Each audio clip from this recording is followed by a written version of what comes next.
Greg, has comenzado esta mañana con una pregunta importante. ¿Cuál ha sido el mejor día de tu vida? El 15 de junio del 2002 fue para mí un día lleno de esperanza, de expectación, de espera. Yo no había visto a Raquel desde el día anterior, porque es la costumbre en Estados Unidos de que el novio no pueda ver a la novia ni su vestido hasta el momento en que entra en la iglesia, en la boda. Así que ahí estoy yo, tan guapo, tan preparado, esperando delante de todos, con mis amigos y tal, con el pastor. Y entonces empieza la musiquita, la música indicada para que entre la novia, y ahí la veo. Mi Raquel, tan guapa,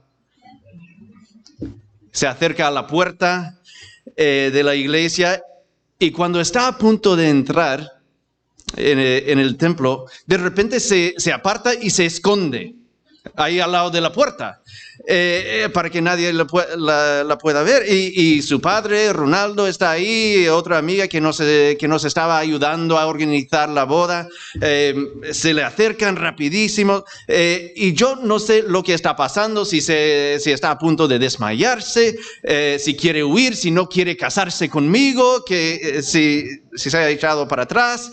Por la cara de Ronaldo, la cosa iba en serio, que esto era algo urgente. Eran momentos que me parecían siglos, mientras yo estaba ahí delante esperando sin saber exactamente lo que iba a pasar. No sabía si mi esperanza se iba a cumplir o se iba a destrozar en ese momento, estropearme el día. Y al final se aparece Raquel de nuevo. Entra en el templo, nos casamos felizmente, y después de la boda ella me cuenta que en ese momento estaba a punto de entrar en el templo. Se dio cuenta de que su viso se le había desenganchado, que se le caía. Los hombres no sabemos lo que son los visos, pero las mujeres sí, esa parte dentro del vestido que esconde cosas, y que se le había desenganchado, se le estaba cayendo y no podía andar bien. Y por tanto le dijo a su padre, que estaba ahí al lado suyo, mira papá, no puedo. Y claro, le entra a Ronaldo, al pobre, el pánico. ¿Qué hacemos? Buscan una solución muy rápido, y después ella pasa y nos casamos felizmente. Pero luego en el convite, todavía me acuerdo de las palabras de mi mejor amigo Matt, que está ahí al lado mío, que mide como 2 metros, mientras yo 170. Sus palabras eran: José, con el brindis, dijo: José, por fin ha llegado este día y se acabó la espera. Y no solo se refería a lo obvio del día de la boda, sino también a nuestra nueva relación, esta nueva realidad, esta nueva vida, esta nueva etapa en que habíamos entrado Raquel y yo después de tanta espera, después de tanta esperanza. Ahora esta esperanza se estaba haciendo una realidad para nosotros.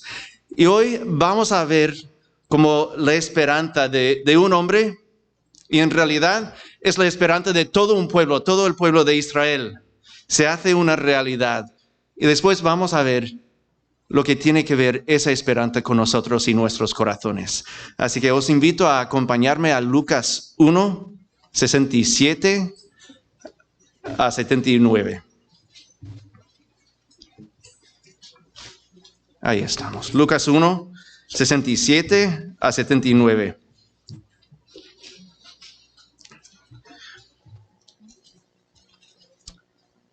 Entonces, el padre del niño, Zacarías, lleno del Espíritu Santo, profetizó: Bendito sea el Señor Dios de Israel, porque ha venido a redimir a su pueblo. Nos envió un poderoso Salvador en la casa de David, su siervo, como lo prometió en el pasado por medio de sus santos profetas, para librarnos de nuestros enemigos y del poder de todos los que nos aborrecen, para mostrar misericordia a nuestros padres, al acordarse de su santo pacto. Así lo juró a Abraham nuestro padre y nos concedió que fuéramos libres del temor, a rescatarnos del poder de nuestros enemigos, para que le sirviéramos con santidad y justicia, viviendo en su presencia todos nuestros días. Y tú, hijito mío, serás llamado profeta del Altísimo, porque irás delante del Señor para prepararle el camino. Darás a conocer a su pueblo la salvación mediante el perdón de sus pecados, gracias a la entrañable misericordia de nuestro Dios. Así nos visitará desde el cielo el sol naciente, para dar luz a los que viven en tinieblas, en la más terrible oscuridad, para guiar nuestros pasos por la senda de la paz. Para entender, para captar y realmente comprender la emoción, la alegría de Zacarías en este momento, tenemos que comprender todo el contexto de esta gran historia de Dios con su pueblo, esta relación que tiene Dios con su mundo y en concreto con su pueblo Israel. Si no, vamos a quedar ahí a la puerta como yo en el día de nuestra boda, mirando con una cara confusa, sin saber exactamente lo que está pasando. Así que en los próximos 10 minutos más o menos, lo que quisiera daros es un breve resumen de la historia de Israel y Dios. Y después miraremos este pasaje nuevamente y ver lo que tiene que ver con nosotros, con este tema de la esperanza que expresa Zacarías aquí. Así que abrochaos el cinturón de seguridad porque vamos a cubrir como 2000 años en 10 minutos. Y quizás unos cuantos siglos más. ¿Preparados? ¿Listos? Ya. Muy bien. Pues como bien sabréis, la Biblia empieza con la creación. Dios lo crea todo y al mirarlo, el sexto día termina y dice, ¡wow! Impresionante, es buenísimo. Adán y Eva, viviendo en el huerto del Edén, desobedecen a Dios, deciden que pueden decidir lo que está bien, lo que está mal, sin hacerle caso a Dios, sin escucharle, lo cual tiene consecuencias trágicas para su relación con el mundo, su relación el uno con el otro y su relación con el mundo que les rodea. ¿Y después qué? ¿Qué va a pasar? Muchas veces, como buenos evangélicos, lo que hacemos es que saltamos directamente a la cruz. Jesús murió para que tú no tengas que morir, sufrir esa muerte espiritual. Dios te ama y tiene un plan maravilloso para tu vida. ¿Quieres orar la oración que toca? Lo que pasa es que nos olvidamos primeramente de toda la vida y las enseñanzas de Jesús y además nos olvidamos casi por completo de toda esta historia de Israel, siglos y siglos de historia de Israel. Y vemos la historia de Israel como un montón de historias interesantes con moralejas que nos enseñan alguna lección importante sobre Dios o quizás sobre la espiritualidad. Lo que pasa es que no podemos comprender el Nuevo Testamento, no podemos comprender la vida de Jesús, ni su sacrificio en la cruz, sin entender el Antiguo Testamento.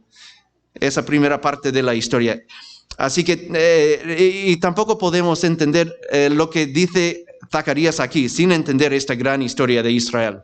Así que vamos a seguir después del pecado de Adán y Eva. La cosa va de mal en peor. El pecado, la separación, sigue haciendo daño a todo.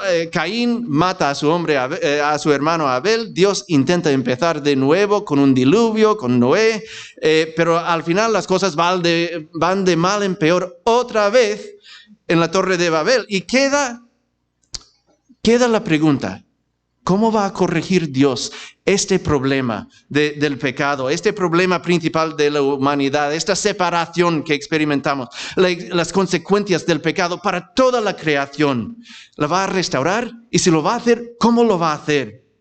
Así que Dios elige a un hombre, Abraham, un nómada, y le da una promesa. Le dice, te daré la tierra que yo te enseñe, y de ti y de tus descendientes haré una gran nación, más numerosos que las estrellas, y por medio de ti bendeciré a todas las naciones de la tierra. Y por la providencia de Dios, los bisnietos de Abraham acaban en Egipto después de unos 400 años y mucha reproducción como conejos. La cosa sale de rana otra vez. Son esclavos siendo oprimidos por los egipcios, pero al final Dios escucha su clamor y les rescata, les saca de Egipto, les redime de la esclavitud por medio de Moisés. Y en camino a la tierra prometida, Dios les da la ley por la que tienen que vivir como individuos, como sociedad, como pueblo distinto a los pueblos que les rodean. Y después de pasear en el desierto por unos 40 años más o menos, por cabezotas, Dios les permite entrar en la tierra prometida de Canaán, cumpliendo una de las promesas que le había dado a Abraham. Y hay que ver que Dios está llevando a cabo un plan a largo plazo para corregir el problema del pecado, el problema de la corrupción del corazón humano.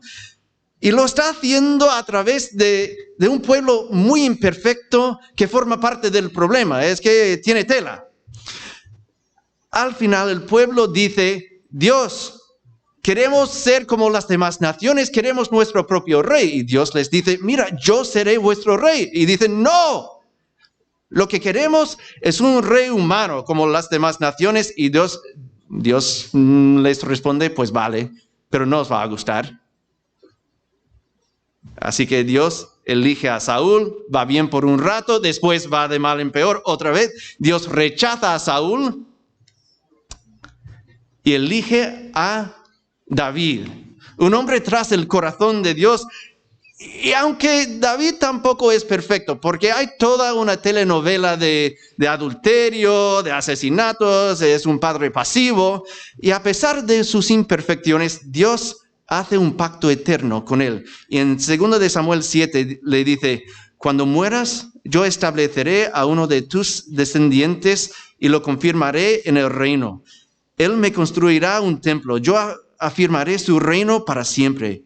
Yo seré para él un padre, y él será para mí un hijo. Tu trono quedará establecido para siempre. Y vemos que este pacto se cumple en parte en la vida de Salomón, hijo de David, que le sucede como rey y construye un templo para Dios, para que Dios more en medio de su pueblo y en esa ciudad sagrada de Jerusalén. Y el templo, hay que ver que el templo se veía como un punto de encuentro, un sitio, un lugar donde la esfera visible de nuestra tierra tocaba la esfera del cielo, la esfera del reino completo y perfecto de Dios, este punto de contacto íntimo entre estas dos esferas de la realidad. Pero después, ahí está el templo, pero después de Salomón, la cosa va mal otra vez, los reyes van de mal en peor, muchos caen en la idolatría, estalla una guerra civil, Judá se separa de Israel, las dos naciones sufren las consecuencias del pecado otra vez, de reyes que no aman a Dios y que caen vez tras vez tras vez en la idolatría, adorando cosas que no son Dios.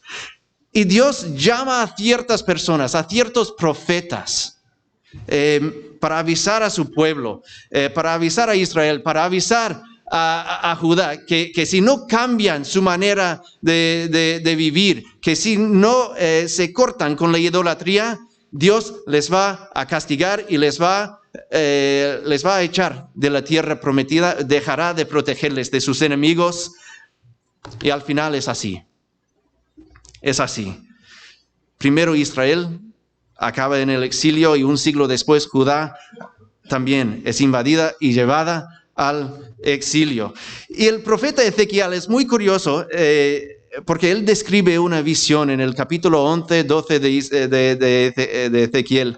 que él, en esta visión que el Señor le da, ve el carro divino de Dios y de su gloria, que hace un despegue vertical y se aleja de la ciudad de Jerusalén y del templo. O sea, Dios ya no mora ahí, ya no vive ahí, no mora en su templo, no vive en la santa ciudad de Jerusalén. O sea, adiós, chao, bye bye.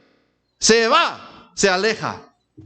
Y os podéis imaginar el dolor de los judíos en el exilio. Es un poco como un amigo mío que le había sido infiel a su mujer, la había desechado, ignorado, abandonado tantas veces que ella por fin dijo, basta ya, que no puedo más contigo, y se separó de él. Y en medio de este proceso, este tiempo de separación y divorcio, él conoció al Señor y reconoció todo el pecado, todo el daño que le había causado, pero ya era demasiado tarde. Ya había recibido esa sentencia del divorcio, se acabó el matrimonio. Es esa clase de dolor que está sufriendo Israel en el exilio. Pero luego, después de 70 años, muchos judíos vuelven del cautiverio a su querida tierra, su ciudad sagrada de Jerusalén. Y aunque reconstruyen la ciudad, la muralla de la ciudad de Jerusalén, reconstruyen el templo, nadie en la literatura del día habla de que la presencia de Dios hubiera vuelto al templo o a la ciudad como antes, ahí en medio de su pueblo. Y pasan años, pasan décadas, pasan 5 siglos, y la presencia de Dios todavía no ha vuelto a estar con su pueblo como antes. Pero Dios le había prometido a Abraham que haría de él una gran nación para bendecir a todos los pueblos del mundo. Dios había hecho un pacto eterno con David, que tendría un descendiente cuyo reino no tendría fin. En medio de todas las profecías del castigo, también había profecías de esperanza, de que Dios volvería a morar con su pueblo, que iba a hacer algo nuevo en medio de su pueblo. Y Malaquías, el último profeta, el último libro del Antiguo Testamento, termina con profecías hablando acerca del día de la venida del Señor, que el Señor sí que va a volver. Pero la gente sigue esperando.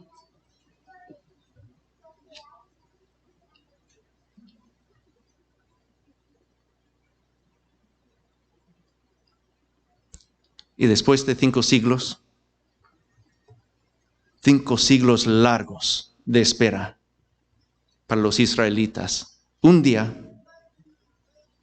cualquiera, un ángel sorprende a un anciano en el templo y le dice, tu mujer va a quedar embarazada, al niño le pondrás por nombre Juan, y él irá delante del Señor, preparando el camino para que venga. Y Zacarías no se lo podía creer.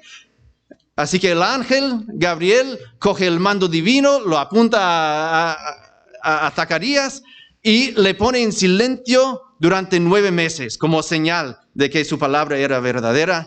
9 meses después, nace el bebé.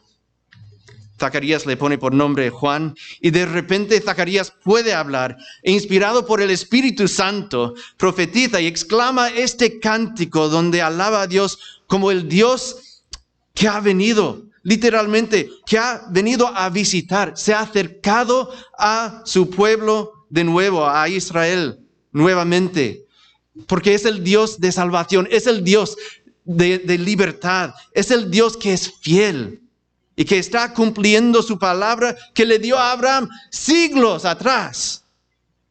Este pacto eterno de un milenio antes. Lo está cumpliendo y lo está haciendo aquí delante de los ojos de Zacarías, porque es el Dios de esperanza. Es el Dios de esperanza. Y con el resto de nuestro tiempo juntos esta mañana, quisiera explorar 3 aspectos que veo aquí de la esperanza que expresa Zacarías en este cántico, que también nosotros tenemos 2000 años después como hijos del mismo Dios. Primer aspecto de esta esperanza que expresa Zacarías en esta canción. Es una esperanza panorámica. Y cuando digo panorámica, quiero decir que vivimos en una gran historia, una historia épica que llegó a su punto culminante en Jesús, el Mesías que tanto esperaba Israel, aunque su forma de ser Mesías no era exactamente lo que esperaba Israel. Y nosotros ahora, mirando atrás, podemos ver cómo Dios cumplió todas estas promesas del Antiguo Testamento en Jesús. Zacarías habla de la salvación y la libertad de la opresión de sus enemigos. Y un enemigo en concreto, el enemigo de Satanás. También habla de la libertad del temor que nos da Dios y la salvación de nuestro pecado. Jesús hizo realidad toda esta esperanza de salvación, de libertad en su encarnación, en su ministerio de traer su reino aquí a la tierra, y definitivamente lo hizo por medio de su sacrificio en la cruz y después en su victoria sobre el pecado, la muerte y el enemigo Satanás en su resurrección. Esta es la base de nuestra esperanza. Dios ya ha cumplido su palabra. Ya ha cumplido su palabra en Jesús. Pero la historia no termina ahí. Hay más, hay más. Porque Jesús sí que consiguió nuestra salvación de forma definitiva hace 2000 años. Pero este mismo Jesús prometió que volvería para eliminar el mal del mundo, para restaurar todo, para que nosotros juntos, con toda la creación, podamos experimentar esta salvación, esta restauración de forma completa. Así que como seguidores de Jesús, esperamos con ganas.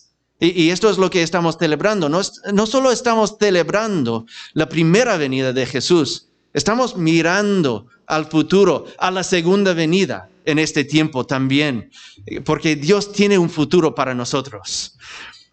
Desgraciadamente, muchas veces las descripciones de este gran futuro que Dios tiene para nosotros, lo que yo he escuchado en la iglesia se parece más a los osos amorosos que a la Biblia. Y de hecho, cuando mi hija vio esta mañana que yo iba a compartir, Laura dijo: pero papá, tienes que llevar el peluche contigo. Y bueno, ahí lo tienes, Eric. Muchas veces pensamos que el destino final es como el cielo y estamos flotando por ahí tocando arpas por las nubes, o como los osos amorosos, o como seres fantasmales por ahí. Esa imagen tiene más que ver con la filosofía platónica que con la Biblia. No es lo que nos cuenta la Biblia. Y de hecho, la visión bíblica para el futuro que nos espera es mucho más interesante y mucho más física que toda esa historia platónica. Porque no se trata de irnos a algún cielo muy distante flotando por ahí como fantasmas, sino de vivir con Dios en una tierra renovada, una nueva tierra, el nuevo cielo, que al final se unen. Y vivimos en esta unión, esta comunión con Dios y el uno con el otro para siempre.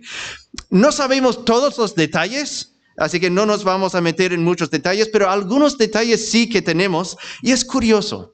Si te pones a reflexionar un poco acerca del Adviento y las cosas que normalmente celebramos y que tenemos, unos elementos que tenemos durante estas fechas, son como señales o símbolos.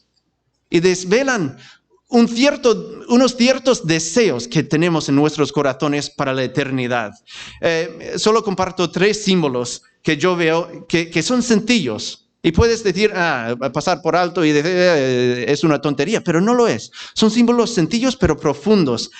Y seguramente habrá más. Primero, las cenas de Navidad. Las cenas de Navidad, cuánto nos gusta comer. Y sobre todo aquí en España, comer bien durante Navidad, ¿verdad? Juntarnos con amigos, con familia, disfrutando de una buena comida o cena navideña. ¡Wow! Es que no hay nada igual. Y es verdad.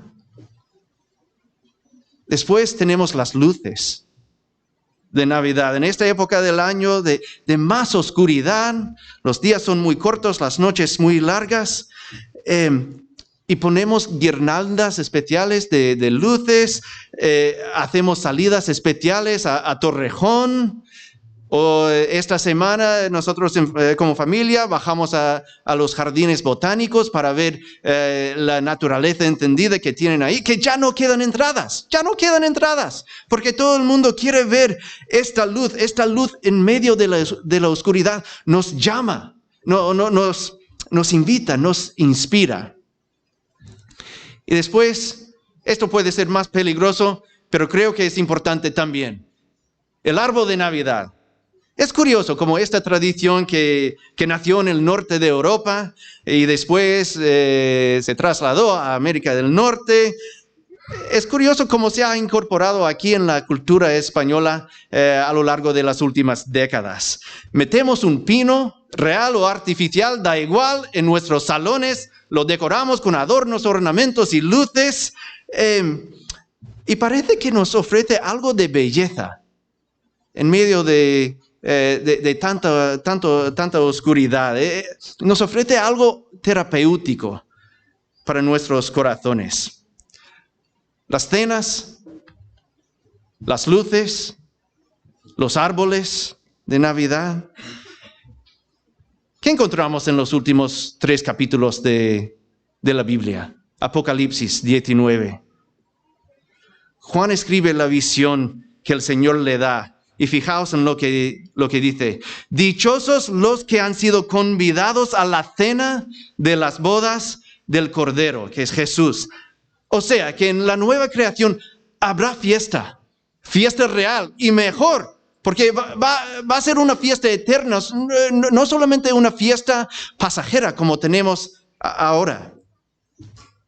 Eso lo llevamos en el corazón. Tenemos la eternidad plantada ahí en el corazón. Apocalipsis 21-23, fijaos, leemos que en la nueva ciudad que Juan lo llama la nueva Jerusalén, en la nueva creación, no habrá necesidad ni de sol ni luna que la alumbren, porque la gloria de Dios la ilumina y el Cordero es su lumbrera. Las naciones caminarán a la luz de la ciudad y los reyes de la tierra le entregarán sus espléndidas riquezas. La gloria de Dios nos iluminará y el ver y montar luces en medio de la oscuridad es una señal que apunta a ese deseo que tenemos en nuestro corazón de experimentar esa luz, ese calor, esa presencia plena de Dios, quien es la luz del mundo. Es curioso lo que dice Zacarías. Él dice en el versículo 78, así Dios nos visitará desde el cielo. Dice, así nos visitará desde el cielo el sol naciente, para dar luz a los que viven en tinieblas, en la más terrible oscuridad, para guiar nuestros pasos por la senda de la paz. Ese árbol de Navidad, Juan nos cuenta en Apocalipsis 22. Luego el ángel me mostró un río de agua de vida claro como el cristal, que salía del trono de Dios y del Cordero, y corría por el centro de la calle principal de la ciudad. A cada lado del río estaba el árbol de la vida, que produce 12 cosechas al año, una por mes, y las hojas del árbol son para la sanidad de las naciones. No habla de un pino, no nos vamos a confundir con eso. Pero ¿os parece pura casualidad esta tradición que tenemos, este interés en un árbol que siempre es verde? ¿No nos dirá algo acerca de lo que tenemos en el corazón y los deseos? Es una señal que desvela el deseo en nuestros corazones de estar sanos, de estar completos, sin enfermedad, sin tristeza. Y a la vez apunta a ese ese deseo, esa esperanza que tenemos dentro de nosotros, de ese árbol eterno donde sí que hay sanidad para todos, para nuestras relaciones, para nuestros corazones. Y es para todos, para todas las naciones, dice Juan. No os lo perdáis, algo profundo en nuestros corazones desea, añora estas realidades eternas de la nueva creación. Existe esa esperanza en nuestros corazones para las relaciones completas y sanas, para la salvación y libertad completas de que habla Zacarías en su canción. El deseo de una relación de verdadera paz con Dios, donde no tenemos que esconder nada. El deseo de su presencia iluminándonos, dándonos sanidad y vida profunda que empieza ya y nunca termina. Esta es la gran historia en la que nos encontramos. Y como seguidores de Jesús, tenemos esta esperanza panorámica que tenemos que ofrecerle al mundo que nos rodea. Es una perspectiva distinta a lo que vemos en la sociedad que nos rodea. La esperanza panorámica. Segundo, es una esperanza práctica. Fijaos en los versículos 74 y 75. Dios nos concedió que fuéramos libres del temor, a rescatarnos del poder de nuestros enemigos. ¿Para qué? Para que le sirviéramos con santidad y justicia, viviendo en su presencia todos nuestros días. Esta esperanza en Dios y el futuro que Él tiene para nosotros nos inspira y nos impulsa, no para quedarnos ahí en el sofá esperando a que vuelva Jesús, sino a servir a Dios y servir a los que nos rodean, haciendo tangible y práctica la esperanza que tenemos en Él. Y me encanta lo que dice, cómo lo plantea Tom Wright en su libro Sorprendidos por la Esperanza. Él dice lo siguiente: el punto principal de la resurrección de Jesús es que la vida corporal actual tiene valor, aunque morirá. Lo que haces con tu cuerpo en el presente importa porque Dios tiene un gran futuro preparado para el cuerpo. Lo que haces en el presente, pintar, predicar, cantar, coser, orar, enseñar, construir hospitales, cavar pozos, promover la justicia, escribir poesía, cuidar de los necesitados, amar a tu prójimo como a ti mismo, perdurará en el futuro de Dios. Estas actividades no son meramente maneras de hacer que la vida actual sea un poco menos horrible o un poco más soportable hasta el día cuando lo dejemos todo atrás del todo. Forman parte de lo que podríamos llamar construir para el reino de Dios. O sea, que lo que hacemos con el ministerio de Da Vida, lo que hacemos con la obra social de la iglesia, o la escuela dominical con los niños, la consejería, el discipulado, el servicio práctico, nuestra manera de hacer nuestros trabajos, nuestra manera de relacionarnos con nuestros vecinos en el día a día, lo que hacemos como individuos, lo que hacemos como comunidad de fe, no son simplemente para pasar el rato, tampoco son para que la gente nos mire y nos diga, son buena gente. Más bien son expresiones visibles y tangibles de la esperanza que tenemos en Jesús, porque nos ha salvado, nos ha liberado de tanto, nos ha dado esta esperanza, tiene un futuro impresionante preparado para nosotros. Esta es la esperanza que tenemos y que podemos compartir con los que nos rodean, que lo necesitan tan desesperadamente. Como cristianos somos agentes de la esperanza, pueblo de luz en medio de la oscuridad, y nuestro mundo lo necesita. Sobre todo en estas fechas hay tantísimas personas que necesitan ese granito de esperanza que tenemos nosotros. Y un sencillo acto de amor puede darle a otro mucha esperanza. ¿Cómo necesitas hacer tangible esta esperanza que tienes tú durante esta semana que viene?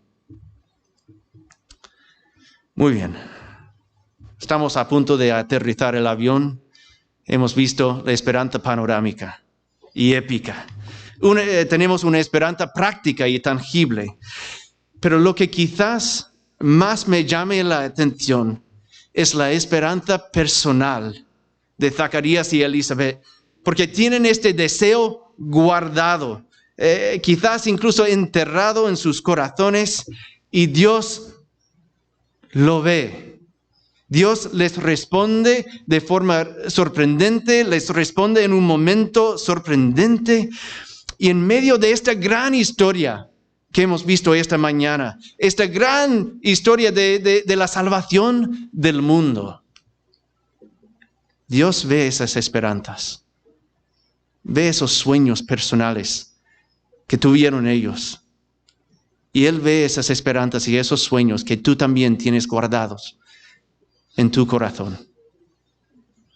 Y Dios también ve el dolor y sabe lo que es ese dolor cuando esos sueños y esas esperanzas no se hacen una realidad. Esa esperanza quizás para tu matrimonio, porque no anda tan bien. Esa esperanza para esas relaciones complicadas, donde lo que más deseas es la reconciliación, un abrazo de verdad, o quizás una cena navideña sin tensión y con gozo y con risas.